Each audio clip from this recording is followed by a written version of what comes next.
मैंने कुछ नहीं किया। जब तुम मेरे बच्चों का रिस्क छीन कर ले जा रहे थे तो मैंने ऐसे हाथ फैलाए, ऊपर देखा और कहा कि खुदाया, इस बंदे ने मुझे अपनी ताकत दिखाई, तू इसे अपनी ताकत दिखा।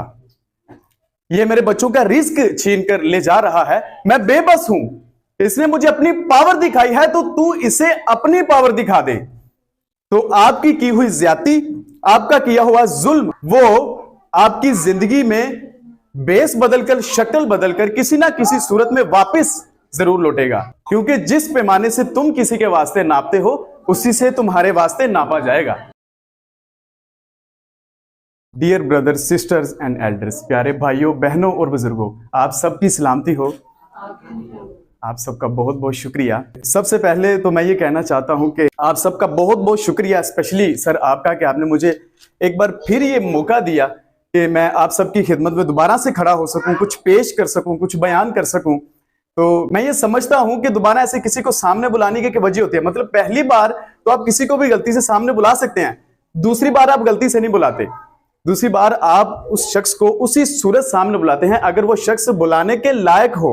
इसलिए भी आप सबका शुक्रिया अदा करता हूं कि आपने मुझे इस लायक समझा कि मैं दोबारा से आप सबके सामने खड़ा हो सकूं। तो मैं ये चाहता हूं कि एक बार आप अपने लिए जोरदार तालियां बजाएं, जोरदार तालियां। ये इसलिए क्योंकि ये जो माहौल है ना, ये जो फेलोशिप है, ये जो गैदरिंग है, ये जो सिटिंग है, ये आपकी मौजूदगी की वजह से ही है। इसलिए मैंने आपको कहा कि आप अपने लिए तालियां बजाएं। अच्छा, आपको बताऊं कि सबसे पहले तो आपने घबराना नहीं है। आपने ये डायलॉग सुना होगा कि सबसे पहले तो आपने घबराना नहीं है, अपने मुल्क को खा पी के लंदन जाना नहीं है। ठंड बढ़ गई है मेरे अजीजों, मैंने तो पूरी सर्दी नहाना नहीं है। आप हंस रहे हो, मजाक उड़ा रहे हो गरीब का, आपके पास भी इसके अलावा कोई बहाना नहीं है। तो सबसे पहले आपने घबराना नहीं है। Let's move on. Today's topic is kindness. आज का टॉपिक है भलाई करना। इस टॉपिक में मैं एक स्टोरी आप सबकी खिदमत में पेश करूंगा। इस स्टोरी में आपकी जिंदगी से जुड़े कुछ ऐसे राज छिपे हैं जो कि आपके बहुत काम आएंगे। बिलखुसूस आपको यह समझ में आएगा कि भलाई करनी क्यों है। तो स्टोरी का नाम है एन ओल्ड पुअर फिशरमैन। एक बूढ़ा गरीब मछुआरा, मछुआरा कहते हैं मछलियां पकड़ने वाले को। स्टोरी का आगाज कुछ इस तरह है कि एक गरीब बूढ़ा आदमी दरिया किनारे बैठा मछली पकड़ रहा था। मछली पकड़ते पकड़ते उसे वहां काफी देर हो चुकी, लेकिन अभी तक एक भी मछली उसके हाथ नहीं लगी थी। वो इस बात से परेशान था कि अगर मैं आज एक भी मछली ना पकड़ पाया, मैं अपने बच्चों के लिए क्या लेकर जाऊंगा, मेरे बच्चे तो आज भूखे ही सो जाएंगे।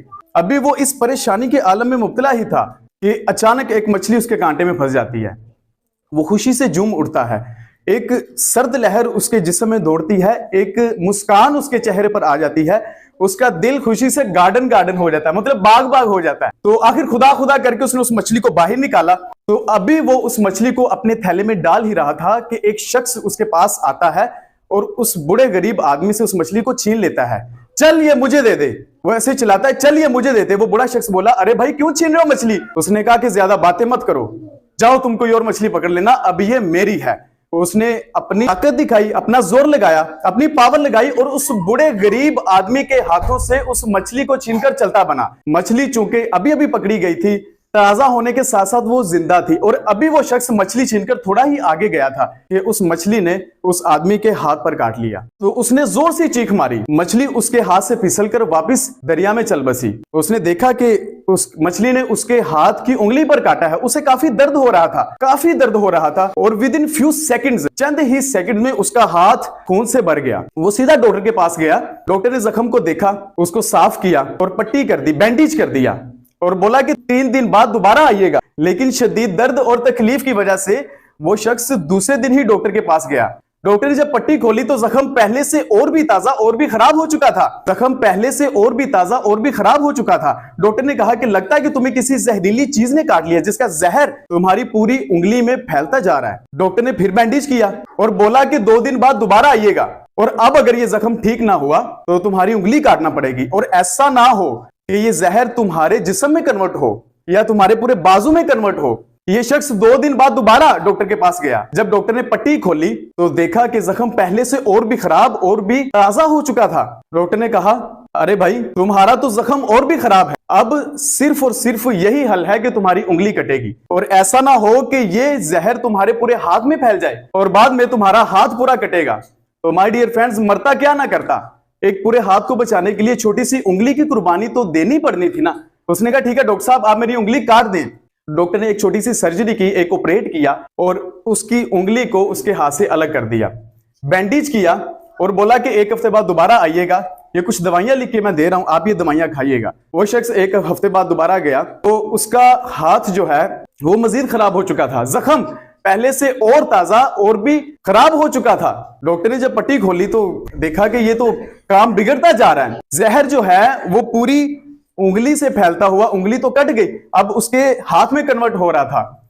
डॉक्टर ने फिर पट्टी की और बोला कि 3 दिन बाद दोबारा आइएगा, और अब अगर ये जख्म ठीक ना हुआ तो तुम्हारा पूरा हाथ कटेगा। वो शख्स 3 दिन बाद दोबारा डॉक्टर के पास गया। डॉक्टर ने जब पट्टी खोली तो सर पकड़ लिया, क्योंकि जख्म पहले से और भी ताजा और भी खराब हो चुका था। अब वाहिद हल यही था कि उसका पूरा हाथ कटेगा। उसके पूरे बाजू में भी शदीद दर्द था। डॉक्टर ने कहा कि अरे भाई, ऐसा तो कभी नहीं हुआ, सोचो तुमसे कोई गलती तो नहीं हुई, किसी का हक तो नहीं मार बैठे तुम, कोई गुनाह तो नहीं हुआ, तुझसे कोई खता तो नहीं हुई। उसने कहा डॉक्टर साहब, मुझसे एक गलती तो हुई थी, किसी का हक मारा था मैंने, किसी की मछली पर हाथ डाला था। मेहनत उसकी थी, खाना मैं चाहता था, मेहनत उसकी थी, खाना मैं चाहता था, बस उसी मछली ने मुझे काटा है। तो डॉक्टर ने कहा कि अरे भाई, जा ढूंढ उसे, देख वो शख्स कहां है, जाके माफी मांग। अब सिर्फ और सिर्फ यही हल है। अगर ऐसा ही रहा तो तुम्हारा पूरा हाथ भी कटेगा और उसके साथ साथ बाजू भी कट जाएगा। ये शख्स गया, पूछता, उस शख्स के पास गया, गरीब आदमी के पास, और उसके पैरों में गिर गया, उससे माफिया मांगने लगा कि अरे भाई, क्या किया तूने मेरे साथ, तू कोई जादूगर है, तू कोई मंत्री है, तूने क्या किया मेरे साथ। उसने कहा कि मैंने कुछ नहीं किया, जब तुम मेरे बच्चों का रिस्क छीन कर ले जा रहे थे तो मैंने ऐसे हाथ फैलाए, ऊपर देखा और कहा कि खुदाया, इस बंदे ने मुझे अपनी ताकत दिखाई, तू इसे अपनी ताकत दिखा। ये मेरे बच्चों का रिस्क छीन कर ले जा रहा है, मैं बेबस हूं, इसने मुझे अपनी पावर दिखाई है, तो तू इसे अपनी पावर दिखा दे। और यहां पर यह स्टोरी एंड हो जाती है। My dear friend, you have learned a very important lesson from this particular story. आप इस मखसूस कहानी से बड़ा अहम सबक सीख चुके हैं। And the lesson is that, और वो सबक ये है कि इस दुनिया में आप जो भी करोगे आपको उसका फल जरूर मिलेगा। इस दुनिया में रहते हुए आप जो भी बोओगे, जैसा भी बोओगे, आपको वैसा ही काटना पड़ेगा। इसलिए कोशिश करें कि आप किसी के साथ ज्यादती ना करें, किसी के साथ जुल्म ना करें, किसी का हक ना मारें। क्या ही खूबसूरत अल्फाज लिखने वाले लिख गए हैं कि एक इंसान ऐसा होना चाहिए कि उसके हाथ से दूसरे इंसान को तकलीफ ना पहुंचे, किसी का दिल ना दुखे, क्योंकि यह बात तो तय है कि अगर आज आप दौलत के नशे में या इख्तियार के नशे में, या फिर आपको मौका मिला हुआ है और आप किसी के साथ ज्यादती करते हैं, किसी के साथ जुल्म करते हैं, किसी का हक मारते हैं, तो आपकी की हुई ज्यादती, आपका किया हुआ जुल्म, वो आपकी जिंदगी में बेस बदलकर, शक्ल बदलकर किसी ना किसी सूरत में वापस जरूर लौटेगा। क्योंकि जिस पैमाने से तुम किसी के वास्ते नापते हो, उसी से तुम्हारे वास्ते नापा जाएगा। At the end I just want to say that, आखिर पर मैं बस इतना ही कहना चाहता हूं कि पता नहीं मैं आपको कितना समझा पाया हूं या मेरी बात को कितना समझ पाए हैं, लेकिन इतना जरूर कहूंगा कि आप अपनी सोच बदलो, आपकी जिंदगी बदल जाएगी। क्योंकि मैं ऐसा सोचता हूं कि जिसकी जैसी सोच वो वैसी कहानी रखता है, जिसकी जैसी सोच वो वैसी कहानी रखता है। कोई परिंदों के लिए बंदूक और कोई पानी रखता है। आप सबका बहुत बहुत शुक्रिया। I extremely really thankful to you.